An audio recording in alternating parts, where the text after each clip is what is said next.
Bonjour à tous et bienvenue dans cette 6ème chouette règle consacrée à Dany, un jeu de Phil Viscaro, brillamment illustré par Antoine Baillargeau, pour 3 à 8 joueurs à partir de 16 ans et pour des parties d'environ 30 minutes. Pour voir un point de règle en particulier, cliquez sur le timecode dans la description.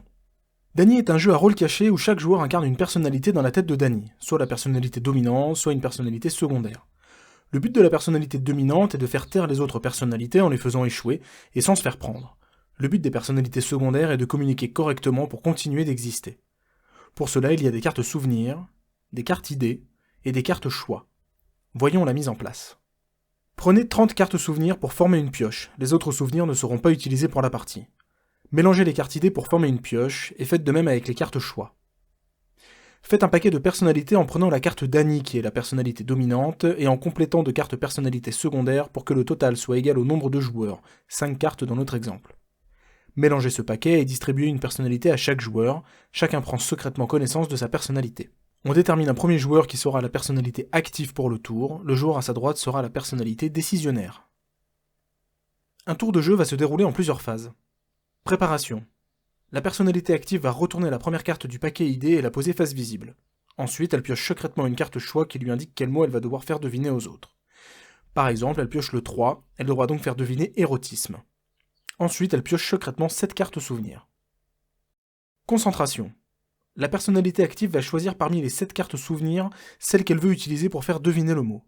Elle peut n'en garder aucune si elle le souhaite. Ensuite, elle repose face cachée les cartes non utilisées sur la pile des cartes souvenirs. Composition.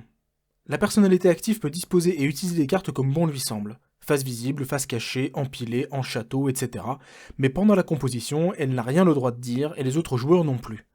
Une fois la composition achevée, la personnalité active se recule pour symboliser l'envoi de l'idée aux autres personnalités. Réflexion et échange.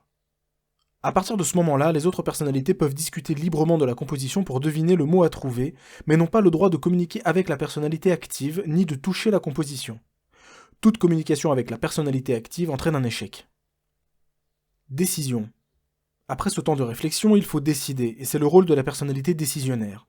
Elle participe à la discussion comme les autres, mais une fois que tout le monde a pu s'exprimer, qu'elle soit d'accord ou non, c'est elle qui donne sa réponse et annonce quelle est l'idée que la personnalité active a essayé de développer. Révélation. La personnalité active dévoile l'idée qu'elle devait faire deviner en révélant la carte choix qu'elle avait piochée. Si la réponse est correcte, on place la carte idée dans le sens de lecture à droite de la pioche, c'est un avantage pour les personnalités secondaires. Si la réponse est fausse, on place la carte à l'envers à gauche de la pioche, c'est à l'avantage de Dany, la personnalité principale. Pour préparer le prochain tour, on remet les cartes souvenirs utilisées dans la boîte, elles ne serviront plus. On mélange la pioche souvenir et la pioche des cartes choix.